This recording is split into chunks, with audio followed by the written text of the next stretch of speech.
Hi, everybody. Hi. Nice to be here with you today, Daniela. This is Mathew Jonson. And for those who don't know him, he's one of the greatest musicians in the electronic music scene. So tell us more about your journey. How did you start it? Wow, where do I start? I guess my musical journey started as a very young child. I come from a musical family. I started actually using synthesizers when I was 9 years old, and that was at the end of 1986. So it's been a long time now since I've been making electronic music. Then in 2002 was the first time I released anything, and that was actually with a school friend by the name of Nelly Furtado, who asked me to do some remixes for her because we'd been working together just for fun for some years before that, and we're even in high school band class together. So my first release was on DreamWorks. Yeah, it's kind of, and those were actually drum and bass remixes. And then from that point on, a guy named Spencer Drennan started a label called It Is What It Is. And we started playing at his club nights. When I say we, me and also the band that I'm in, Cobblestone Jazz. And I started releasing on his record label called It Is What It Is Recordings. And those first couple records are kind of what allowed me to break into the international scene. And after that, really, I just started touring in Europe, and I released on multiple record labels, Richie Houghton's Minus label, Sven Väth's Cocoon label. Cobblestone Jazz got signed to K7 Records, which we were on for 2 albums. And yeah, so I've been just touring the world really for the last 20 years since then, internationally, up until the lockdown, where now I've had some time to be at home and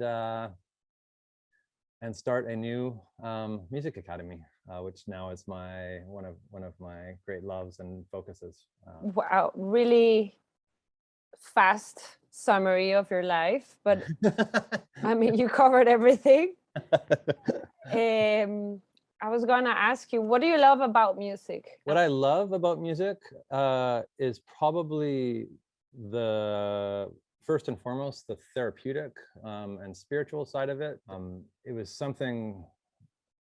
just something that I always had, no matter what situation that I was in. There was always music and there was always rhythm, and I used music largely actually as a way of also changing my moods in many ways. So many of the tracks that you might hear that are super happy that I've written actually come from a place that's quite melancholic and actually sad, and that's because I was trying to put myself in a good mood when I was writing that music. And also the opposite, if I'm feeling super happy and empowered, maybe I want to write something that has like some crazy dark sounding bass or something like that, just to have some fun and play with the energy. So yeah, it's a very personal thing. What moment has defined your artist career? There's pieces of music that I've written that certainly changed everything. One track is called Tightrope, and I made this song after doing 5 days of not eating anything except for lemon juice with cayenne pepper and maple syrup inside of it. It's called the Master Cleanser. Oh, wow. And so, and I was living in a house at the time with 5 other people. We had this kind of massive villa that we all lived in. And I remember I was writing this track and my roommates were coming down and screaming at me, "Mathew, your music is driving me crazy. You have to stop." And they really wanted me to stop. And I said, "No, I can't. I need to finish writing this." And everybody was getting upset, but I was really feeling this, and I was in such a good mood because I was writing the song.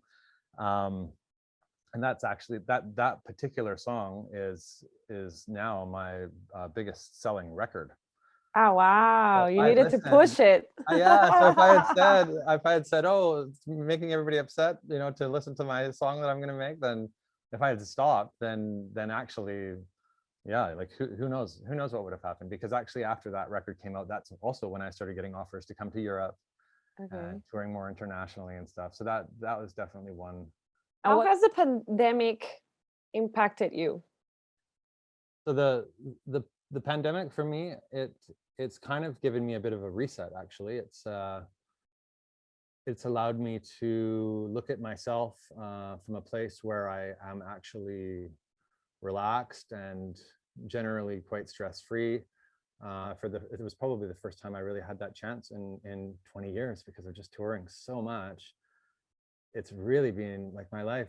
Like, I'm so thankful to have toured and met so many amazing people and gone to so many parties. But at the same time, it's really been nice to be home. I gave birth also to starting the Freedom Engine Academy, where it's just been so rewarding starting the school and working with such a great team of people and so many amazing participants. It's kind of something that I look forward to every day, and it's just so positive, because that is just kind of part of this new direction that I have in my life, where I really want to make, positive choices, stay in the present, and still be involved in the music industry and doing music, but not necessarily from a place of partying all the time and being in the clubs. And what is up next in your life?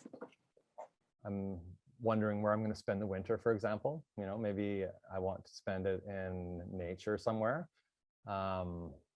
Maybe I go to Portugal, or maybe I go to Japan or Bali, or we'll see. It might be certainly nice to spend more time of the year in nature. I think that's really important to me.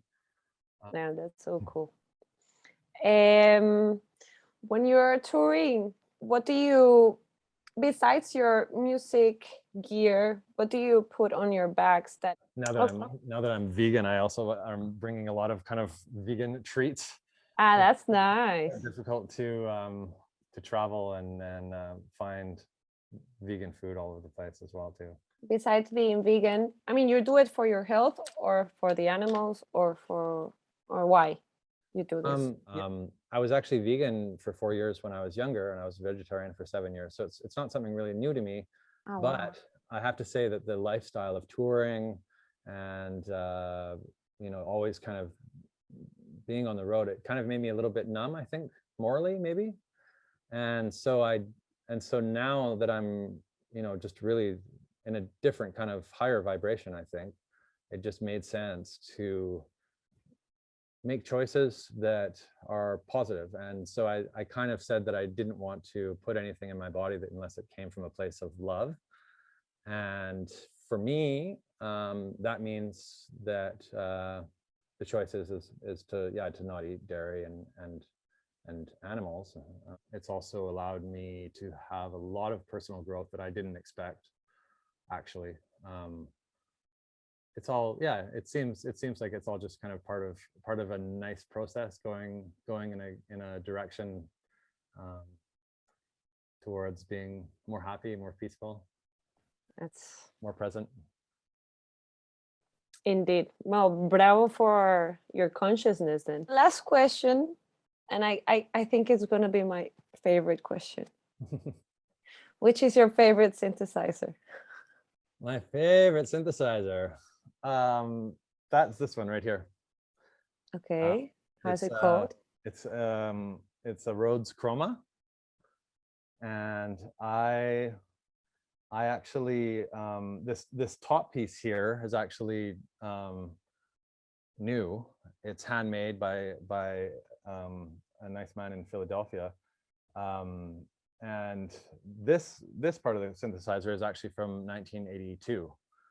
And I ordered the top of this 10 years ago, before I owned the bottom part, the old part, okay, because I knew that I wanted one of these. Eventually I was going to find one. And it actually just was quite a nice synchronicity, actually, because I ordered the top part 10 years ago, and a year and a half ago, right just before the lockdowns happened, actually, I got a call, and it's like, "Hi, is this Mathew?" And I still had the same number, which is crazy. And he's like, "Yeah, so you ordered a part of a synthesizer from me about 10 years ago, and and your number is up. And so I have one now for you. Do you want it? Oh, wow. Yeah. 10 years after. 10 years after, yeah, because Oh, he's making them shit. by himself, handmade one by one. Oh, And wow. and I think there's only probably 50 of these in the entire world. Yeah, so it was perfect. So I have my favorite synthesizer, and it all kind of happened all at the same time, just out of chance. But it's Well, out of chance, no, it was meant to be there. it was meant to be. Period. Yeah. It's 10 years after. That's why it's like the closest thing to me in my studio. It's just here. Yeah. So it's That's so cool. Yeah, I feel very lucky to have it. Thank you, Matthew. It was very nice speaking with you, Daniela.